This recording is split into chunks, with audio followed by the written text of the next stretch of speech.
जय जय रघुवीर समर्थ. मनाच्या श्लोकांची उजळणी यामध्ये आज आपण श्लोक 47 पाहणार आहोत.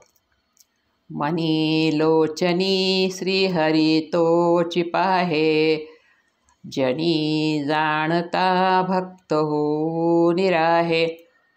गुणी प्रीती राखे क्रमू साधनाचा, जगी धन्य तो दास सर्वोत्तमाचा. जय जय रघुवीर समर्थ. या 47व्या श्लोकापासून ते 56व्या श्लोकापर्यंत प्रत्येक श्लोकांच्या शेवटची ओळ ही जगी धन्य तो दास सर्वोत्तमाचा अशी आहे. म्हणजे समर्थांना या श्लोकामध्ये दास्य भक्ती किती महान आहे हेच समजावून सांगायचे आहे. सर्वोत्तम कुणाला म्हटलं आहे तर ते भगवंताला म्हटलेलं आहे. कारण सर्वोत्तम म्हणजे सर्वगुण संपन्न, सर्वांग परिपूर्ण आणि सच्चिदानंद स्वरूप आहे. असा केवळ फक्त एक भगवंतच आहे. आणि अशा भगवंताचा जो दास्यपण स्वीकारतो तो या जगामध्ये धन्य आहे. इतर कुणाचे दास होऊन गुलामीचं जीवन जगण्यापेक्षा त्या भगवंताचे दास्य स्वीकारावे असे समर्थ म्हणतात. अशा दास्यभक्तीची लक्षणे कोणती ती वरच्या 3 ओळीमध्ये समर्थांनी आपल्याला समजावून सांगितलेली आहे. समर्थ म्हणतात, मनी लोचनी श्रीहरी तोची पाहे. लोचनी म्हणजे डोळ्यांनी. भक्त आपल्या डोळ्यांनी परमेश्वराने निर्माण केलेल्या सृष्टीतील प्रत्येक वस्तुमात्रामध्ये ईश्वरच भरलेला आहे या दृष्टीने पाहतो. त्याला सर्व ठिकाणी भगवंताचं स्वरूप दिसतं.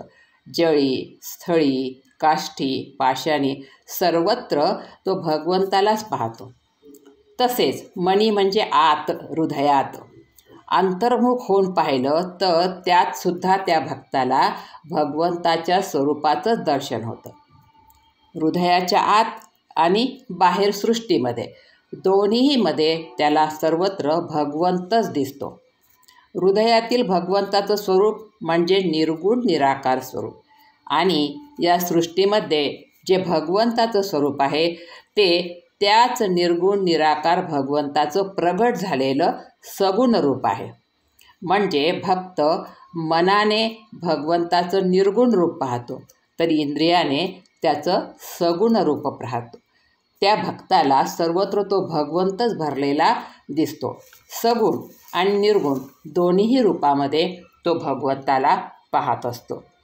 पुढे समर्थ म्हणतात, गुणी प्रेम राखे क्रमू साधनाचा. तो भक्त सगुणाच्या ठिकाणी तर प्रेम करतोच, पण निर्गुणाचा बोध झाल्यानंतरसुद्धा पुन्हा तो त्या सगुणाशीच प्रेम ठेवतो.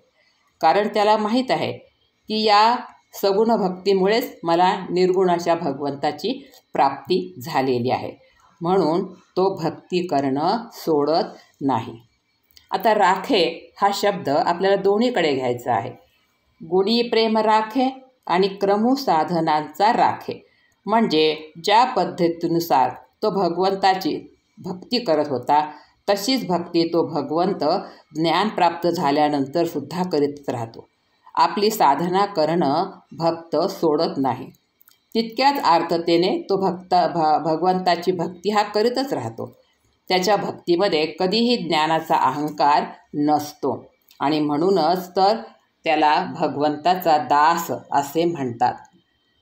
सर्वत्र तोच भरलेला असल्यामुळे तो ज्ञानी भक्त कुणाचाही द्वेष करीत नाही. तो सर्वांशी प्रेमानेच वागतो. कारण त्याला माहिती असतं की त्याच्या अंतर्यामी जे चैतन्य आहे तेच चैतन्य सर्वांच्या अंतर्यामी भरलेले आहे. म्हणजे मी आणि तो वेगळा नाही, एकच आहोत. आणि याच भावनेने तो सर्वांशी वागतो. त्यामुळे तो कुणाचाही द्वेष करूच शकत नाही. पुढे समर्थ म्हणतात, जनी जाणता भक्त होऊन राहे.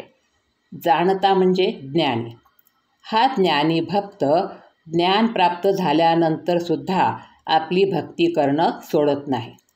भक्तीमुळे त्याचं अंतःकरण अतिशय कोमल झालेलं असतं आणि म्हणूनच तर तो कधीही कुणाशी कठोर बोलत नाही. ज्ञान प्राप्त झाल्यानंतरही तो भक्ती का करतो? तर त्या भक्ताला माहिती असतं की या भक्तीमुळेच तर मला ज्ञान प्राप्त झालं आणि हे ज्ञान प्राप्त झाल्यामुळेच तर मला भगवंत भेटला. मग ज्यामुळे मला भगवंत भेटला ती साधना करणं मी कशी बरं सोडावी?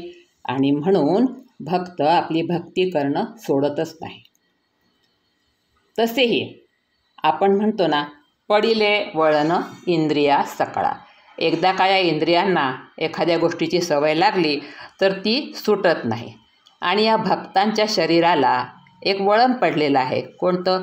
भगवंताची भक्ती करण्याचं. आणि ते वळण त्यांच्या शरीराला पडल्यामुळे, इंद्रियांना पडल्यामुळे त्यांची ती भक्ती नंतर आपोआप होत राहते, सहज अशीच होत राहते. आणि तसेही या भक्तांना समाजापुढे भक्तीचं काय महत्त्व आहे असा एक चांगला आदर्श त्यांना समाजापुढे ठेवायचा असतो.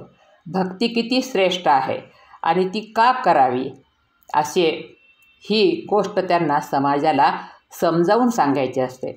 म्हणून आपली भक्ती करणं ज्ञान प्राप्त झाल्यानंतरसुद्धा ते सोडत नाहीत. आता या श्लोकामध्ये दास्य भक्तीची जी लक्षणं सांगितलेली आहेत ती लक्षणं मारुतीरायाला आणि स्वतः रामदासांनाही तंतोतंत लागू पडतात. रामदास स्वामी स्वतःला रामाचा दास म्हणून घेतात आणि मारुतीरायाने सुद्धा आपल्या स्वतःला रामाचा दासच म्हटलेला आहे. असे हे दोन परमेश्वराचे भक्त, रामाचे भक्त, मारुती आणि स्वतः रामदास स्वामी. तर रामदास स्वामीने आधी केले मगच सांगितले. आधी स्वतः त्यांनी रामाची दास्य भक्ती स्वीकारली, भगवंताची दास्य भक्ती स्वीकारली आणि मग त्याचा आदर्श त्यांनी समाजापुढे ठेवला. असा हा भाग तुम्हाला कसा वाटला ते कमेंट्समध्ये कळवा. आणि आवडल्यास लाईक करा, शेअर करा आणि हो, सबस्क्राईब करायला विसरू नका. धन्यवाद. जय जय रघुवीर समर्थ.